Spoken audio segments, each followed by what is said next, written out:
Radio Courtoisie, la radio libre du pays réel et de la francophonie. Chers auditeurs, je lance une devinette. Quelle est l'origine de ce chant? Pitié pour les téléphonistes. D'accord. Bon. Eh bien, nous venons d'entendre un chant berbère, chant kabyle du Dur-Dura, par Marguerite Tao Samrouche, un superbe chant, un superbe recueil, musique du monde. Et pourquoi ce chant berbère? Nous en écouterons d'autres tout à l'heure, parce que nous allons parler précisément des berbères. J'aimerais que nous insistions davantage aujourd'hui sur la question des berbères. Pourquoi? Parce qu'une découverte scientifique tout à fait importante, tout à fait fondamentale, vient d'être faite. Une découverte tout à fait fondamentale qui me réjouit parce qu'elle conforte mon hypothèse de travail. Mon hypothèse de travail dans mon histoire de l'Égypte, que j'ai publiée donc il y a 2 ans, était que l'Égypte devait plus au Sahara, donc au monde berbère, qu'au monde oriental ou au monde méridional. Et j'avais même intitulé un chapitre l'influence berbère dans la création de l'Égypte. À l'époque, j'avais été attaqué assez sévèrement par un certain nombre de confrères. C'était mon hypothèse de travail. Je dis bien, je la fondais, cette hypothèse, mais ce n'était qu'une hypothèse. Or, découverte tout à fait extraordinaire, la génétique vient de rendre public, le professeur Lucotte, qui est le grand anthropologue français qui publie aux États-Unis, vient de publier un article tout à fait important, qui n'est pas encore connu, cet article. L'article date du mois de juin de cette année. Il n'est pas encore passé dans le domaine de la vulgarisation. Donc les journalistes ne pourront pas le piller tout de suite, n'est-ce pas, pour se l'attribuer comme certains le font. Et cet article est fondamental parce que c'est un article qui est basé sur les études génétiques, je n'entre pas dans le détail, de la population égyptienne d'aujourd'hui. Et un système d'analyse sur les haplotypes, qui est très très savant, il faut être vraiment spécialiste pour s'y retrouver, montre que le fond ancien de la population de l'ancienne Égypte était berbère. C'est tout à fait extraordinaire. Et les analyses génétiques montrent que plus on va vers le sud, et moins il est berbère, et plus il est nubien, et plus on va vers le nord, et plus il est berbère, ce qui est évident. On savait depuis, ce que l'on voyait depuis toujours. L'Égypte était un pays blanc, la Nubie était un pays noir. Et les thèses afrocentristes de Cheikh Anta Diop et de Martin Bernal sont pulvérisées par la génétique. Toutes les critiques historiques que nous faisions sont confirmées là par la génétique. C'est une révolution dans l'histoire. Je dis bien, c'est un séisme dans l'histoire de l'Afrique. C'est un séisme. Pourquoi ? Parce que nous avons là, par les études génétiques, la preuve, premièrement, que les anciens Égyptiens étaient des Blancs, mais plus important, qu'ils étaient berbères. Et lorsque je mets en avant l'hypothèse par les apparentements artistiques, par les styles artistiques, de la même matrice culturelle, rassemblant les anciens Égyptiens et les chasseurs nomades du Sahara oriental, eh bien, j'avais vu juste. Et ceci est tout à fait fondamental. C'est une immense avancée dans l'histoire de l'Afrique. Ce qui replace complètement les Berbères au cœur de l'histoire. Les Berbères qui sont là, replacés totalement dans cette histoire de toute l'Afrique du Nord et toute l'Afrique centrale, centre-saharienne, parce que les études de Lucotte vont bien au-delà. Les études de Lucotte montrent que ce fond berbère est encore excessivement important, même en Libye, largement en Égypte, et que l'apport noir est tout à fait secondaire. Par exemple, parmi les haplotypes principaux que l'on retrouve dans la population égyptienne et qui permettent de dire que le fond est ancien, appartenait à telle ou telle population, le fond éthiopien est beaucoup plus important que le fond noir africain. Le fond noir africain ne se retrouve quasiment pas. Ce qui fait alors qu'il va se retrouver à 95% en République centrafricaine ou au Zaïre. Donc toutes les hypothèses de Cheikh Anta Diop, toutes les hypothèses, tout le délire afrocentriste, sur lesquels repose l'histoire officielle de l'UNESCO, sur lesquels repose le congrès de Durban, sur lesquels repose la culpabilisation de l'Europe, tout est faux.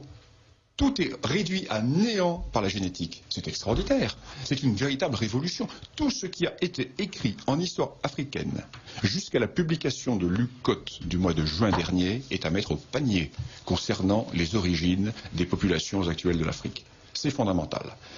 J'aimerais pas être à la place des afrocentristes. Je n'aimerais pas être à la place de mes chers confrères qui publient des articles en disant que les ethnies ont des origines coloniales. Je rentrerai dans un trou de souris, moi, à leur place. Je me ferai oublier, parce que là, ils ne connaissent pas l'article, ils ne savent pas encore que l'article, il va leur falloir 2 ans avant de le découvrir, cet article. Ils vont le découvrir parce que l'Afrique réelle va en parler, et peut-être va-t-on en parler, Dominique, mentionnerez-vous cela dans la nouvelle revue d'histoire? Certainement, oui. Parce que c'est un thème qui... Bien sûr, c'est un sujet capital. C'est un sujet capital. Alors, ces Berbères. Revenons aux Berbères. Ces oubliés de l'histoire. Ces Berbères qui sont complètement marginalisés dans l'histoire. Mais pas seulement dans l'histoire de l'Afrique du Nord, dans l'histoire de toute cette partie septentrionale de l'Afrique. Les Berbères qui vont, à l'époque de la fin de la péjoration climatique, de la phase de péjoration climatique, être les seuls maîtres du Sahara, qui vont chasser du Sahara, ou plutôt qui vont occuper les espaces qui sont abandonnés par les populations noires. Parce que les pasteurs noirs occupaient le Sahara central, jusqu'au Hogar à peu près. Et à partir de 3000, 4000 avant Jésus-Christ, ces populations de pasteurs noirs reculent. Et ceci est magnifiquement représenté sur les peintures sahariennes. Nous voyons les niches écologiques occupées par d'autres populations. Et nous voyons cette poussée considérable des Berbères blancs vers le sud. Et au même moment, nous voyons comment l'Égypte, la vallée du Nil, qui avait été totalement vidée de sa population par des crues effarantes du Nil, car le Nil connaît des crues effarantes vers moins 10 000, vers moins 11 000, un véritable siphon, il n'y a plus d'habitants dans la vallée du Nil. Les crues qui mettent le niveau du Nil à 25 mètres au-dessus de son niveau actuel. Donc un véritable siphon, avec le Nil blanc, le Nil bleu, qui sont alimentés par les pluies tropicales et équatoriales, la population vide, complètement, évacue la vallée du Nil. Et la vallée du Nil est repeuplée comment? Elle est repeuplée par le Sahara, au nord par les Berbères, et au sud, par les pasteurs noirs sahariens. Et dès le début, le tropique du Cancer, à peu près fait la limite ethno-raciale. Et vous reportez cette limite sur la carte de l'Afrique, et vous avez la limite des peuplements blancs et des peuplements non blancs dans la vallée du Nil. Et ceci est fondamental. Ceci était une évidence géographique. Il a fallu attendre la génétique pour réduire à néant les songes, les mensonges et la désinformation des afrocentristes. Intéressant de se tenir au courant des publications qui sont faites dans les pays anglo-saxons tout de même, parce que c'est une publication qui est faite dans la principale revue d'anthropologie américaine. Ce n'est pas une publication qui est faite en France. En France, on n'aurait peut-être pas le droit de publier des choses comme cela. Et il faut donc chercher dans des pays où il y a encore une liberté de recherche scientifique ce genre d'éléments. Alors comment vont réagir les spécialistes du Monde, de la revue L'Histoire, etc. face à cela? Comment vont-ils se torturer les méninges pour transformer les résultats de cette recherche? Alors là, ça va être intéressant de voir par quelle réputation sémantique ils vont essayer de retomber sur leur pied d'idéologue mou. Ils vont se réfugier dans le silence, tout simplement. Donc, on va pas le silence, nous allons essayer de le combler, ce silence. Alors oui, Philippe Conrad, j'ai beaucoup parlé, mais je vous laisse la parole. Alors évidemment, ces Berbères dont on voit le poids, l'importance dans toute cette Afrique septentrionale, la question évidemment est posée depuis longtemps de savoir dans quelles conditions ils ont été arabisés. Hein, je cite à ce propos la question que se posait Gabriel Camps, grand historien, préhistorien de l'Afrique du Nord, qu'il formulait ainsi: comment l'Afrique du Nord, peuplée de Berbères en partie christianisés, est-elle devenue en quelques siècles un ensemble de pays entièrement musulmans et très largement arabisés, au point que la majeure partie de la population se dit et se croit d'origine arabe. Nous sommes une question historique de grande envergure. Alors Gabriel Camps, d'abord qui était le regretté Gabriel Camps? Gabriel Camps était le grand historien de l'Afrique du Nord, du monde berbère. C'est un homme tout à fait extraordinaire, ce Gabriel qui est mort il y a quelques mois. Et Gabriel Camps posait vraiment bien cette question. Car en fait, le grand problème est que face aux populations d'Afrique du Nord, nous pensons que nous sommes en présence d'Arabes. C'est faux. Nous sommes en présence de 2 types de populations. Soit de Berbères qui sont restés ethniquement des Berbères, soit de Berbères racialement entre guillemets Berbères, qui sont culturellement devenus arabes. Mais il n'y a pas d'apport de population arabe, ou très peu. Nous verrons ensuite comment arrivent ces Arabes, très peu.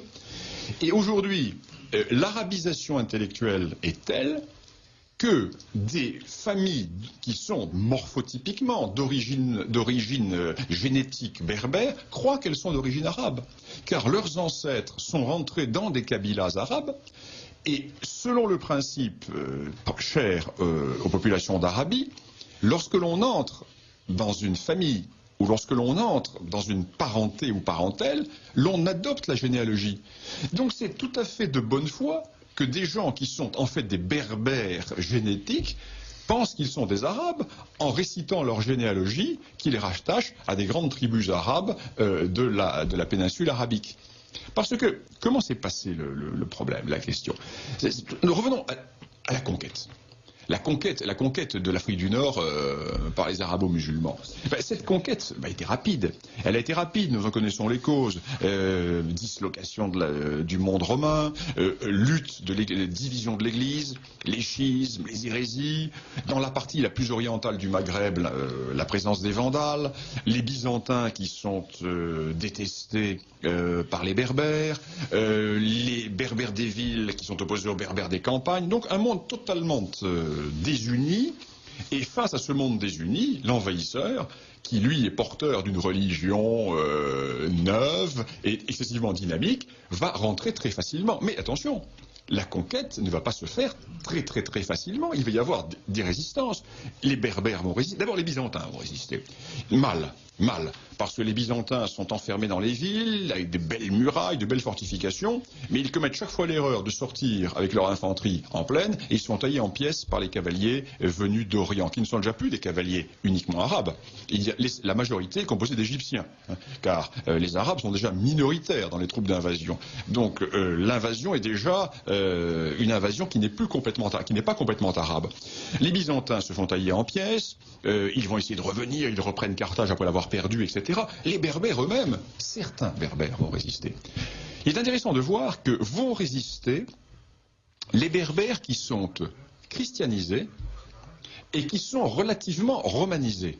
En d'autres termes, vont résister les Berbères qui ont perdu leur berbérité. Mais les Berbères non chrétiens, non influencés par Rome, essentiellement ceux de la partie ouest du Maghreb, c'est-à-dire ceux de la vallée de la Moulouya et du Maroc actuel, eux, vont se convertir immédiatement à l'islam. Ce qui va sauver la berbérité. Je ne sais pas si vous me suivez.